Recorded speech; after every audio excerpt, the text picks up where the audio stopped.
Fun fact, you guys, the thing that comes in the Kanken pack bags is actually a thing you can sit at.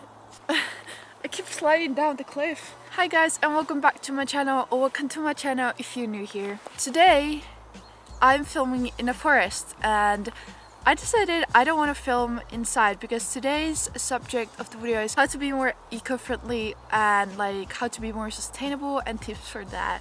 I decided if I brought you guys into my favorite place, forest, it would be kind of like closer to the nature. And yeah, I think more and more people are starting to realize that climate change is in fact a real thing, and we really cannot stop it anymore, but we can slow it down. And in this video I'm going to tell you guys some tips and tricks how to be more sustainable and how to be more eco-friendly. When I was in America as an exchange student, I realized a lot of people did not do these tips, and these are like super easy things you can do. I think most people didn't do this because they didn't know about this, and the message of this video I'm trying to tell you guys is not to like say, oh, you're not a good person because you haven't done these things before, but I'm trying to educate people and make people learn new things that they can do to make the world a better place. All these tips are like super easy, and I personally use them in my everyday life. But yeah, let's get right into the first tip. So the first tip is to recycle. This is really basic, and I hope you guys do this. I realized on my exchange that a lot of people did not recycle, and the people that did maybe recycled only like paper or something. But I think it's super important to know that by recycling you are helping the environment so much, because if you do not recycle, it's all just going to the trash. Some of it's gonna get burned, which is gonna release some bad chemicals in the air, especially plastic. So what I like to do in our household, we keep a normal trash, which is basic for trash that cannot be recycled. Then we have a bio trash, so all bio trash like paper towels, apples, all that stuff. Then we have paper trash, so all paper products. Then we have one pile for, God, I don't remember the name of it. Pahvi in Finnish. Oh my god, I don't remember the name of it. And then we also recycle like batteries, bottles, like containers, all that stuff. The next thing is to use reusable shopping bags. Again, I realized in America that was really hard because especially if you went to a mainstream grocery store like Target or Walmart, they had those little bags, and before you even like got to say anything, they already put your things in like million little bags.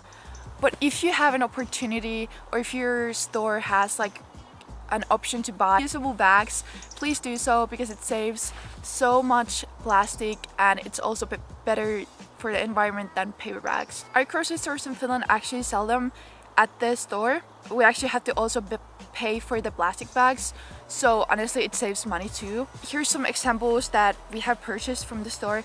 Like this just says like I'm being fair. We also have this like plasticky kind of bags, and they're bigger bags, so like super good for families and stuff. It has like a cute deer on the side of it, so it's really cute too. Next tip is also doing something with groceries and bags. So my tip is to not take little plastic bags for your fruit and vegetables. First of all, most fruits have protectant skin like bananas, so you don't need a plastic bag. So you can just like take the banana, you don't have to put it in a bag. If you're going to buy many apples, I know it's super hard, like you don't want to just like carry little apples a lot at once, so it's easier to take a plastic bag.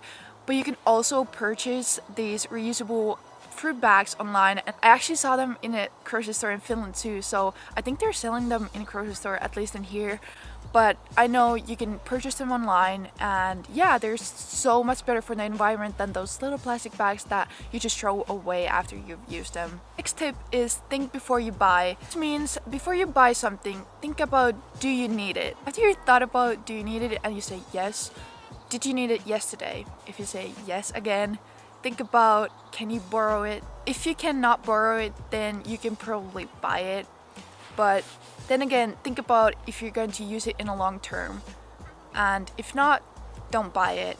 Okay guys, I had to switch my location because the lighting was getting so bad. I hope it doesn't get worse here, but yeah, let's continue. Next tip is to think about like not buying that much plastic things. So if you buy, think about, is there an option where it doesn't have a plastic container?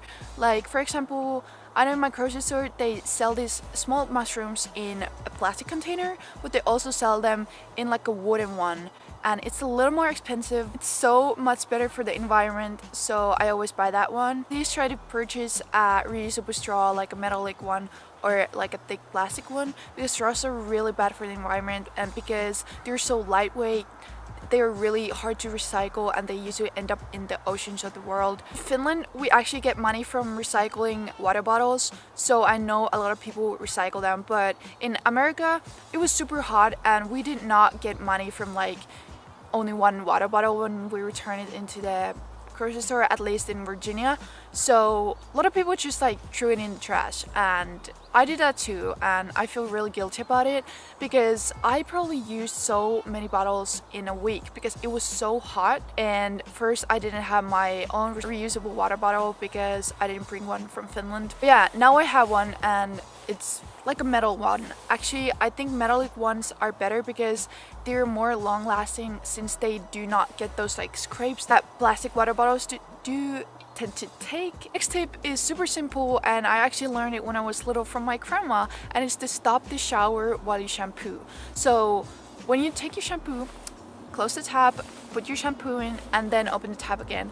I know a lot of people just like let the shower run while they put the shampoo in it. It actually wastes so much water when you think about it. Next tip is to walk to places. I know in some countries this might be hard, and I realized during my exchange here it was pretty hard because there was less sidewalks and more cars. But if you have an opportunity and the distance is not too long, you can always walk. I actually always walk to school and back, and basically everywhere, even though I have a scooter. So yeah. Next and ninth tip is to thrift. Thrifting is really good because you are purchasing something that someone else has been using before. In fact, I was actually looking for a fall jacket that's warm enough, and I was looking at these jackets in the store and they were like 170 euros. So I was like, I didn't have 170 euros, but I went to the thrift store and they had a brand new jacket, the same extra jacket that I wanted, for 50 euros. Next tip is, if you wanna kind of like do a refund of your carbon footprint, there's actually a website for that. The website is called climatecare.org, and basically you enter your flight details there and it's gonna tell you how many euros or dollars you have to pay to kind of refund your carbon footprint. Next tip is again super easy, and it's just basically turn off the lights when you don't use them. When you leave your room, turn off the lights. Simple as that.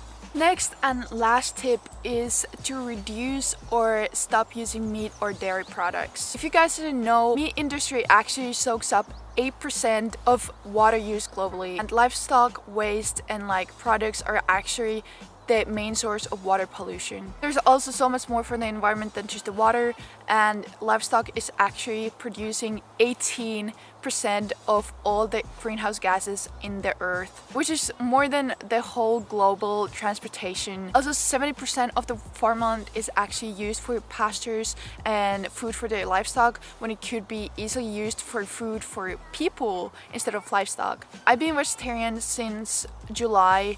I do not eat meat or dairy products. I still eat fish and eggs, so I'm a pescatarian, but I'm also trying to drop those things little by little. And if you cannot go fully vegetarian or vegan, try just lower your meat intake or dairy intake. You can also have like a vegetarian day once a week.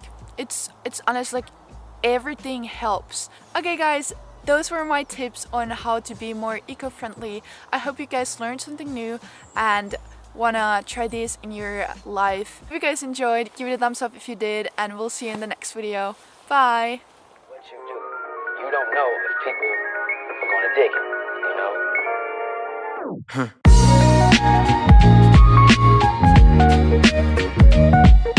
know?